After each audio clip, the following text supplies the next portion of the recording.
Manmana bhava mad bhakto majaji mam namaskuru mame vaishasi satyam te pratijani priyosime. That's the mission statement. That's part of it, at least. Always think of Krishna. Have you heard that before? Think of me. Sadatam, no, Kitayantam, of course, but the whole purpose is that one should always remember Krishna. Smartavyak sadatam vishnur vismartak jatu na kinchit saravidi nisedyasyor etiar eva kinkara. That, the whole purpose of everything we're doing in sadhana bhakti, and even, sadhana bhakti, is so that we can always remember Krishna and never forget him. So Krishna says, manmana. It's quite consistent. Think of me. And Prabhupada writes in the purport that one should arrange one's life throughout the 24 hours a day. One cannot help but think of Krishna. And the Lord's promise is that such a devotee, he's sure to go back to the spiritual world. So if we want to go back to the spiritual world, that's the formula. You don't have to stand on one finger. You don't have to memorize, the whole Vedic literature. No, simply we have to think of Krishna, and favorably, of course, because it's not only manmana, but it's mad bhakto, become Krishna's devotee. And yaji, worship Krishna, and namaskaru. Realize how wonderful Krishna and his devotees are. So these are what Krishna is telling us to do. And sarvadharma parityajya. Everything else, give up. Stop cutting the trees. If you're going to cut a tree, print a book about Krishna. Give up everything else and just surrender to me. And forget about all these people who don't agree with me and don't agree with my devotees. Idam te na, what is it? Idam te na tapaskaya, nabhaktaya kadachana, nachashushave vacham, nachamam vyavasuyati.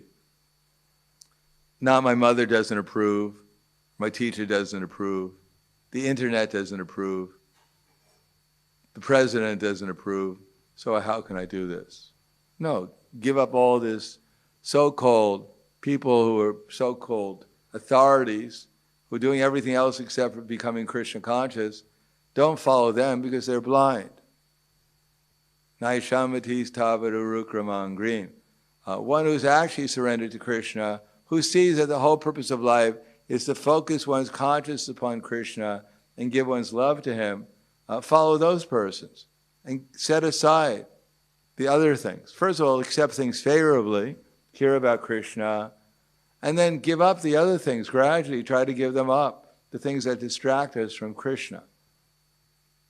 They're all linked with our service attitude towards Maya in her different forms. Everything that draws the mind away from Krishna, that's Maya's job. And everything that brings our mind to Krishna, that's Krishna's devotee's job.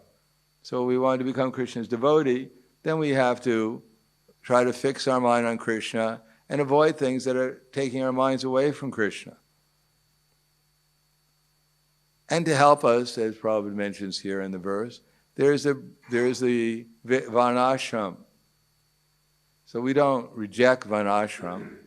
Prabhupada said that's the beginning of human civilization. When Chaitanya Mahaprabhu was speaking to Ramananda Roy says, Varnashram acharvitaha purushena pumak puman. Then Chaitanya Mahaprabhu said, oh, that's ekabahu. That's external. If you know something better, tell me. So we read that and we say, yeah, I can just give up Varnashram. Chaitanya Mahaprabhu said it's Maya. He didn't say it was Maya. He said it's external.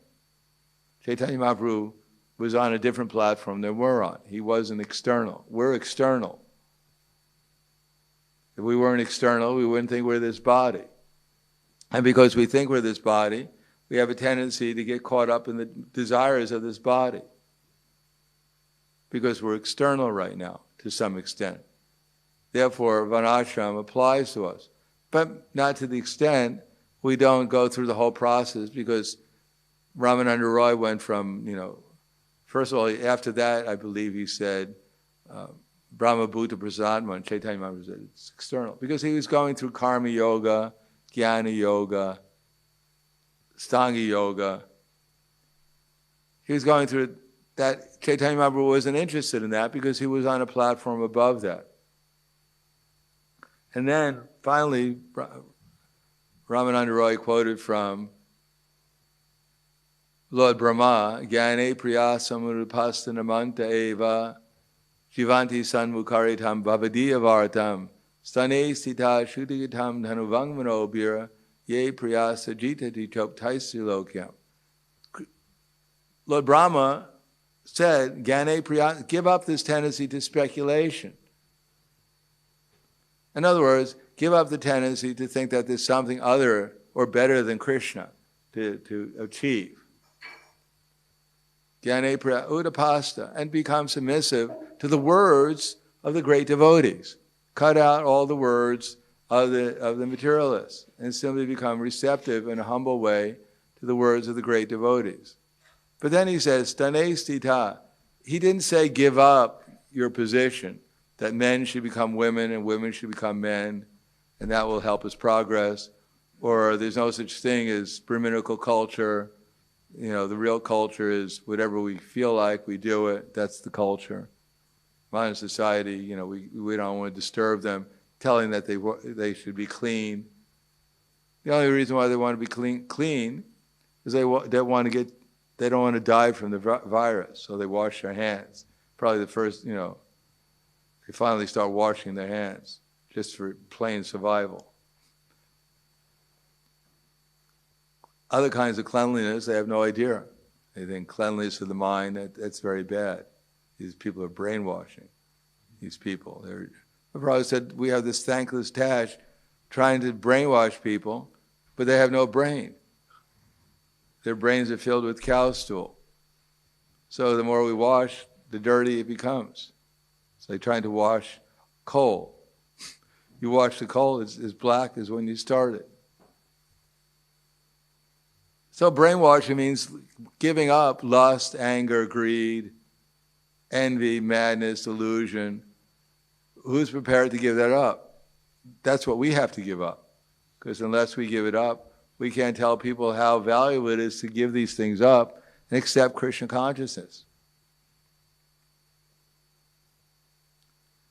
So we have to become convinced that these words of the great acharyas are worthy, and at the same time to show an example that how to live in the material world in a way which will not entangle us.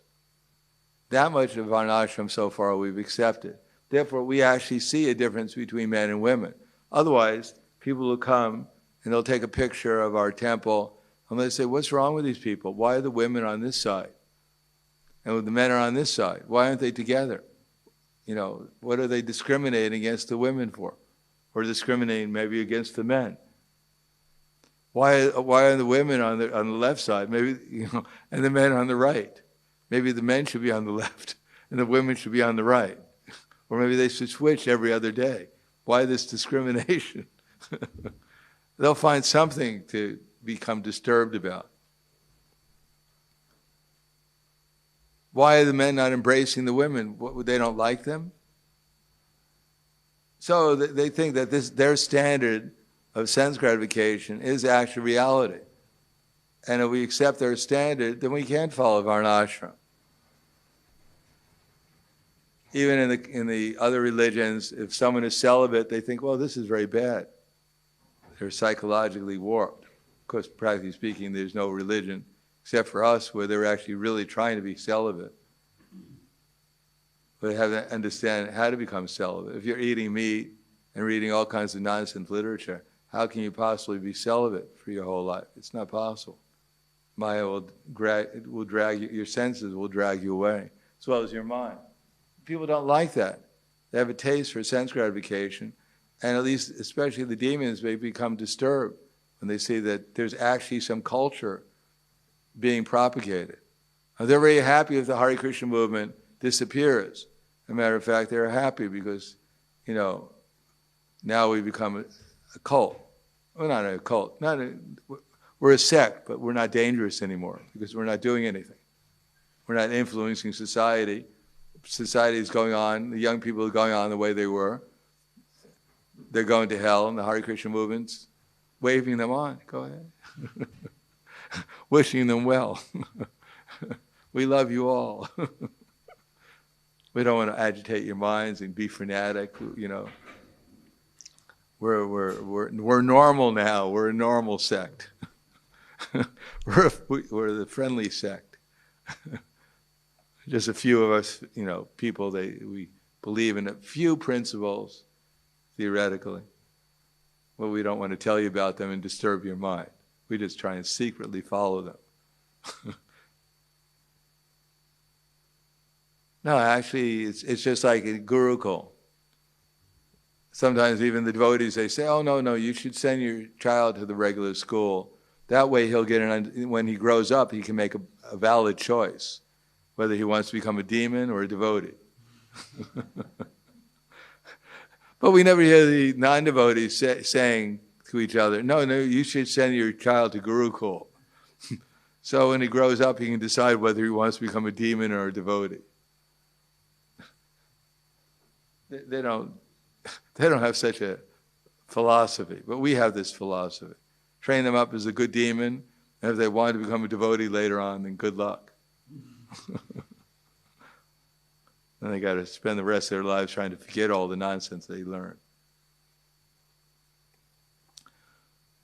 The conclusion is that we should take shelter of Prabhupada and Prabhupada's literature, Prabhupada's this philosophy, and try to fix our minds upon Krishna. Try to utilize it to see where we're actually being where our minds and our consciousness, our intelligence is being dragged away by Maya.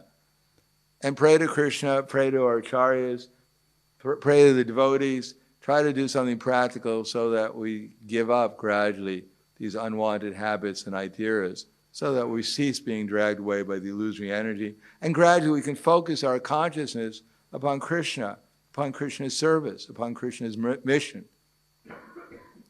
Let there be one mantra.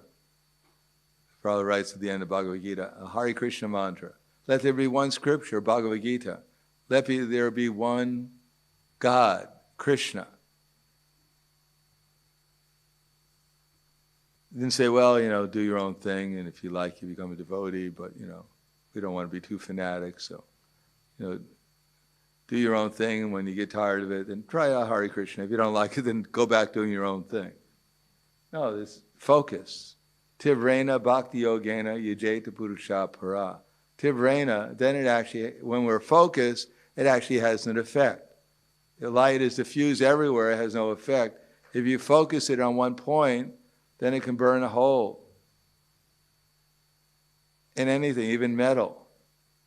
It becomes powerful. So when our consciousness is focused, then we can actually do something good for ourselves and do something good for others. And this is Prabhupada saying. We should focus on literature which will actually be beneficial for ourselves and others. So I'll stop there. Thank you. Any questions, comments? Yes. Hare Maharaj, what do you see as the central purpose of Srila Prabhupada's movement, and out of the purposes of ISKCON 7 or 14 or 28? 28. Yes. 28. What do you see as the central focus? Develop men of first-class character. Develop pure devotees. That's the whole idea. Everything else is just to assist that. Create at least one moon rather than so many stars. Yes. You quoted the verse in the Gita, Idam te nautapaskaya, that's coming right after Sarvadharan Parityaja, that Krishna says, please don't tell this to those who are not like this, not like that. At the same time, there seems to be two opposites. On one hand, we wave them along on the path to hell, on the other hand, we sometimes create a wrong impression among good people who otherwise could take up Krishna consciousness as being, as you mentioned, fanatical and so forth. How to avoid both extremes? Well, Krishna never said we shouldn't preach. He didn't say, Yaidam paramam guyam, mad bhakte, Yaidam paramam guyam, mad bhakteshva dashadi. No, actually, that's a different. Yaidam, what's it?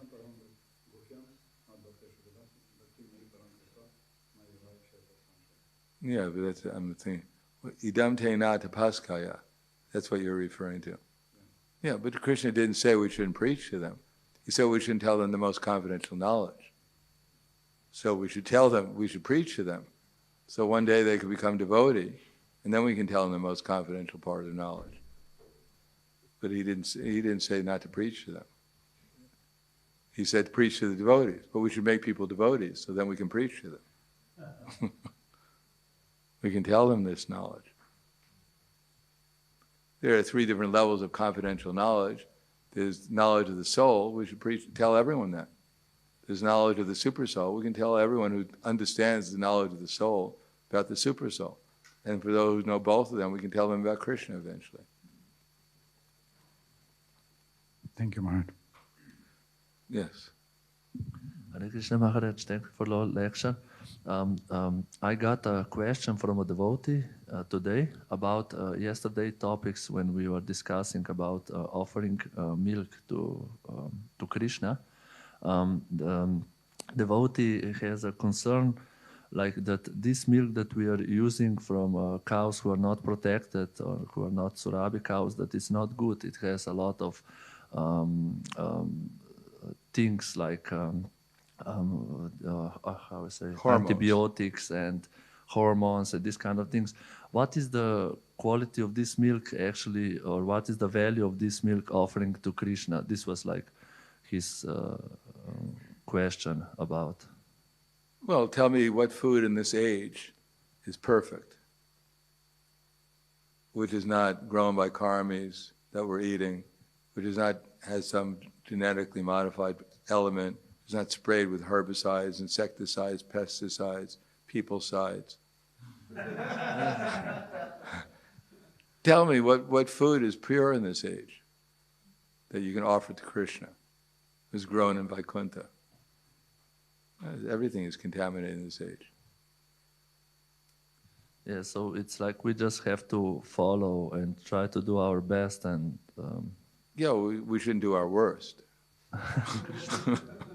We're trying to do better, or at least our best we can. So the best milk we can get, that's why Prabhupada wanted farms, where we could protect cows and get nice milk. But in the absence of that, then we have to take other, depends what you can digest. I mean, it's not that everyone should drink milk. If you can't digest it, then it's not good to drink it. But Krishna, we're offering Krishna so many things, and they're not first class, but if they're offered with the best we can, then Krishna will accept them.